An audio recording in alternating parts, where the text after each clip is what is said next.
2 अप्रैल के अम्बेडकरी आंदोलन में सबसे ज़्यादा प्रभावित मध्य प्रदेश रहा। मध्य प्रदेश में युवाओं पर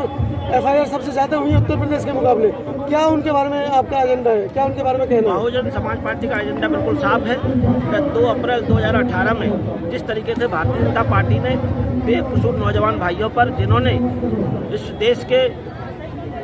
SC/ST का जो एक्ट के बदलाव के विरोध में जो जन सैलाब, जन आक्रोश उमड़ा था और उन्होंने शांतिप्रिय लोकतांत्रिक तरीके से, संवैधानिक तरीके से अपनी बात को सुप्रीम कोर्ट, महामहिम के सामने और सरकार के सामने रखने का प्रयास किया था, पर इस गैर मानवतावादी, जातिवादी सरकार ने द्वेष भाव रखते हुए उनके ऊपर 2 अप्रैल 2018 में संगीन धाराओं में मुकदमे दर्ज किए और इसमें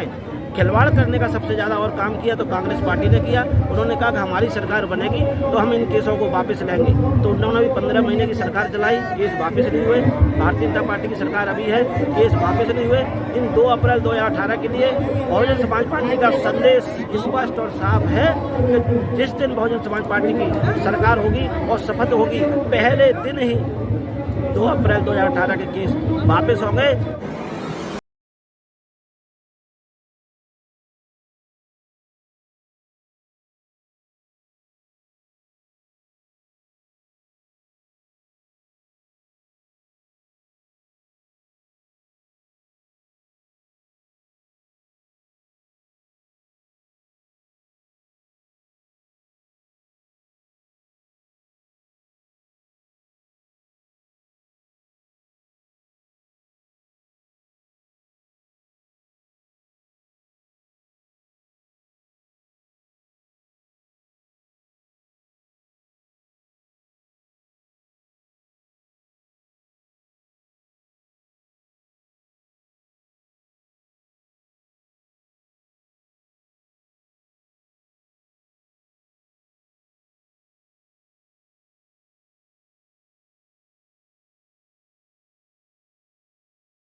सर, आज के इस ऐतिहासिक दिन पर क्या संदेश है बसपा की तरफ से?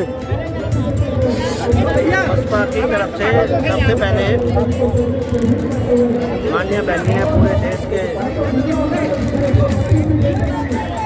सभी भाइयों को, बहनों को महामानव, ज्ञान के प्रतीक,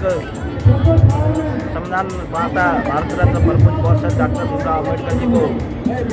कोट नमन करते हुए सभी देशवासियों को हार्दिक बधाई, शुभकामनाएं दिया है। उसके साथ ही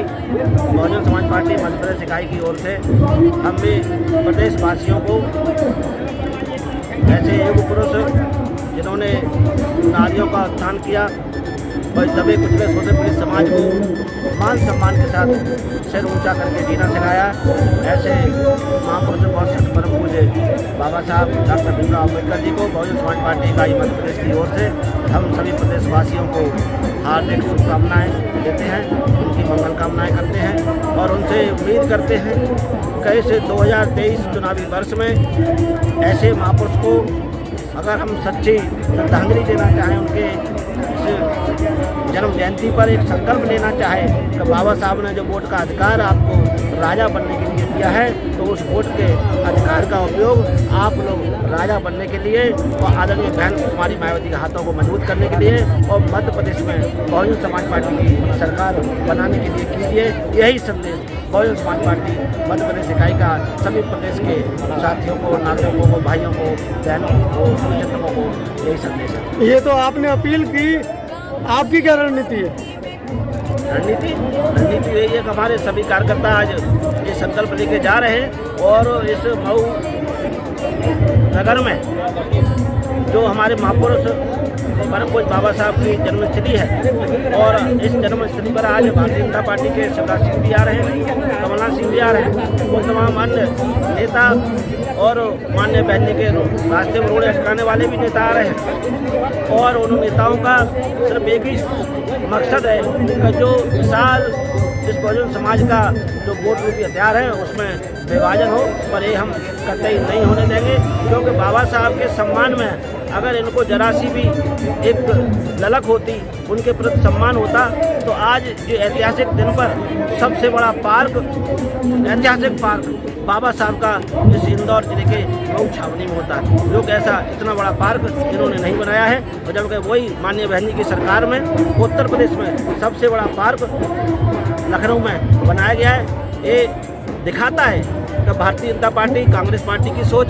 और बहुजन समाज पार्टी की सोच में इन महापुरुषों के आदर मान सम्मान में कितना फर्क है। किस एजेंडे को लेकर 2024 के चुनाव में आप कूदेंगे? 2023 और 24 के लिए एजेंडा है कि इस भारत देश के संविधान के साथ छेड़छाड़ हो रही है। इस संविधान की रक्षा करने के लिए और प्रत्येक नागरिक के लिए, गरीबों के लिए, वंचितों के लिए, अखिलितों के लिए, शोषितों के लिए जो उनके ऊपर जुल्म जाति अन्य अत्याचार हो रहा है, इस देश को बेचा जा रहा है। और भारत देश में बाबा साहब के प्रति जो नफरत बोने का काम किया है कि आज बाबा साहब की जयंती पर ये लोग इकट्ठे भी हो रहे हैं। और आप देख लो मध्य प्रदेश के अंदर ही अभी 2-3 दिन पहले की घटना है कि ग्वालियर में सौजना गांव में बाबा साहब की स्टैचू को इन्होंने तोड़कर और उसको हटवा दिया पुलिस के द्वारा। अभी आप देख लो सतना में, मैयर में बाबा साहब की स्टैचू को इन्होंने खंडित करवा दिया। भारतीय जनता पार्टी की सरकार है, कानून के आगे किसी को कोई अनुसार हिंसा करने की हिम्मत नहीं होती है। और भारतीय जनता पार्टी की सरकार में ऐसा हो रहा है तो इनकी दोहरा चरित्र है वो सबके सामने आएगा। बहुजन समाज पार्टी अपने सभी साथियों से अपील और निवेदन करती है, ऐसे दोहरे चरित्रधारियों को आप लोग पहचाने, पालनीय बहन कुमारी मायावती के अक्षर से पालन करते हुए हमको उनके हाथों को इस पवित्र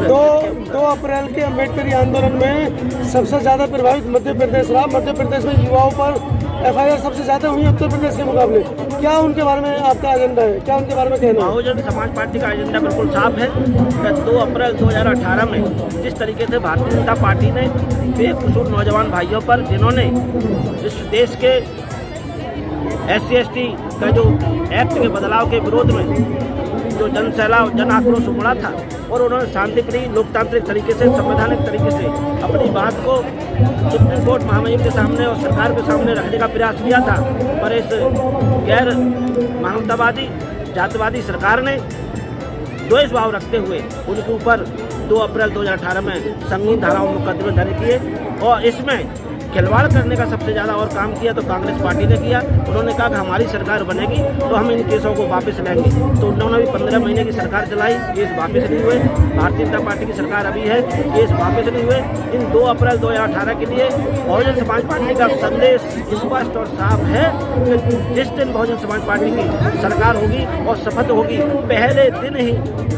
2 अप्रैल 2018 के केस वापस हो गए। और साथ ही जो पिछड़े वर्ग की 27% की मांग इस प्रदेश में बड़े पैमाने पर गूंज रही है, उस मांग को भी हम लोग समर्थन करते हुए